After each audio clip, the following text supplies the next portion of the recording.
एक बार क्वेश्चन को पढ़ ले रहे हैं। लिखा हुआ the pair of physical quantities not having the same dimension.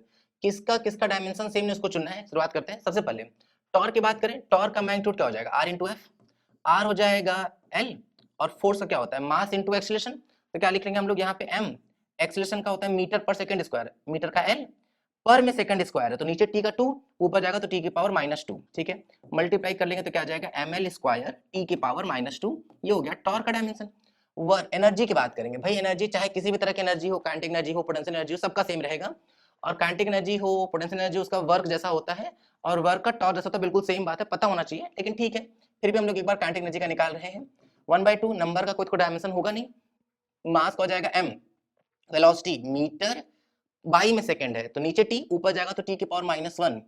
लेकिन स्पीड का स्क्वायर होता है तो यहाँ पे क्या जाएगा, एम एल स्क्वायर टी की पावर -2। तो इन दोनों का डायमेंशन तो सेम है भाई। हम लोग को कौन सा चाहिए, हम लोग को चाहिए जिसका सेम नहीं है।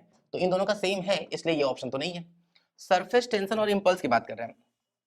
सरफेस टेंशन पढ़ते पढ़ाते इतना मतलब बच्चे का ध्यान तो बहुत कम रहता है भाई, तो इतना इंपॉर्टेंट है ये कि सरफेस टेंशन के फॉर्मूले ही कई बार बच्चों को क्लिक नहीं करते हैं। सरफेस टेंशन को बच्चा टेंशन जैसा समझने लगता है, बिल्कुल ऐसा नहीं है, ये फोर्स अपॉन लेंथ होगा। फोर्स का डायमेंशन क्या होता है, अभी लिखे थे, एम एल टी की पावर -2 डिवाइडेड बाई लेंथ का एल। यहाँ से एल से उड़ा देंगे तो क्या आ जाएगा, M T to the power -2। ये आ गया डायमेंशन किसका, सरफेस टेंशन का। इंपल्स की बात करें भाई, इंपल्स को हम लोग आई से जे से कई चीजों से दिखा सकते हैं। जे से तो खैर एंगुलर मोमेंटम को दिखा देंगे, इंपल्स को फिलहाल आई से दिखा देते हैं, ठीक है ना। इंपल्स क्या होता है भाई, इंपल्स होता है चेंज इन मोमेंटम, और चेंज इन मोमेंटम बेसिकली क्या होगा, force into time taken. Force का डायमेंशन अभी लिखे थे, एम एल टी की पावर -2, और टाइम का क्या हो जाएगा, टी।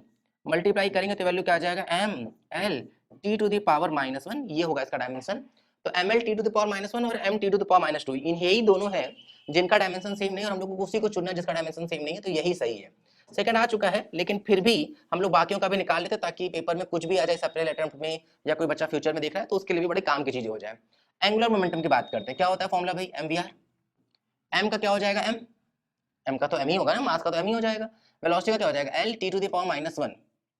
आर रेडियस एक तरह का लेंथ है, तो यहाँ पे क्या आएगा इसका dimension, M L square T to the power -1। फिर लिखा हुआ हम लोग का क्या, Planck's constant, energy is equal to क्या होता है, एच इंटू न्यू। अभी भी हम लोग बात की एनर्जी की, क्या होता है इसका dimension, M L square T की पावर -2। फ्रीक्वेंसी क्या होता है, फ्रीक्वेंसी होता है 1 बाई टाइम पीरियड, तो 1 बाई हम लोग इसका टी लिख सकते हैं। क्रॉस मल्टीप्लाई करेंगे तो जो एच का डायमेंशन आता हुआ दिखेगा वो हो जाएगा M L square T to the power -1। तो ये आ गया भाई, M L square T to the power -1, मतलब इसका थर्ड वाले का जो डायमेंशन है तो सेम आ रहा है, तो ये भी सही नहीं है भाई। फिर अगर हम लोग आगे चले तो प्रेशर और यंग्स मॉडल्स की बात करते हैं। प्रेशर क्या होगा, प्रेशर हो जाएगा फोर्स परपेंडिकुलर बाई में एरिया। तो अगर हम लोग फोर्स का डायमेंशन देखेंगे तो फोर्स का डायमेंशन क्या हो जाएगा, M L T to the power -2 divided by area की बात करेंगे तो क्लियरली ये एल स्क्वायर हो जाएगा। एक एल कटेगा तो क्या आ जाएगा, M L to the power -1 T to the power -2। ये आ जाएगा प्रेशर का डायमेंशन। यंग्स मॉडल्स की बात करें तो क्या हो जाता है, लॉन्गिट्यूडनल स्ट्रेस जो कि होता है force by area divided by longitudinal strain, मतलब change in length by original length. भाई ये भी लेंथ का डायमेंशन, ये भी लेंथ का डायमेंशन, तो कट ही गया, वापस फोर्स बाय एरिया मिल रहा है, तो क्लियरली मेरे को समझ में आ चाहिए कि इसका भी डायमेंशन क्या आ जाएगा, यही आ जाएगा। ठीक है, ऑल्दो स्ट्रेस और प्रेशर एकदम अलग ही चीज है, लेकिन डायमेंशन तो सेम आ जाएगा दोनों का। ठीक है ना, तो इन दोनों का डायमेंशन सेम है, तो ये भी सही नहीं है। क्लियरली वही जो बात बोले थे पहले ही कि इसका सेकंड वाला ऑप्शन ठीक हो जाएगा। क्लियर है ना।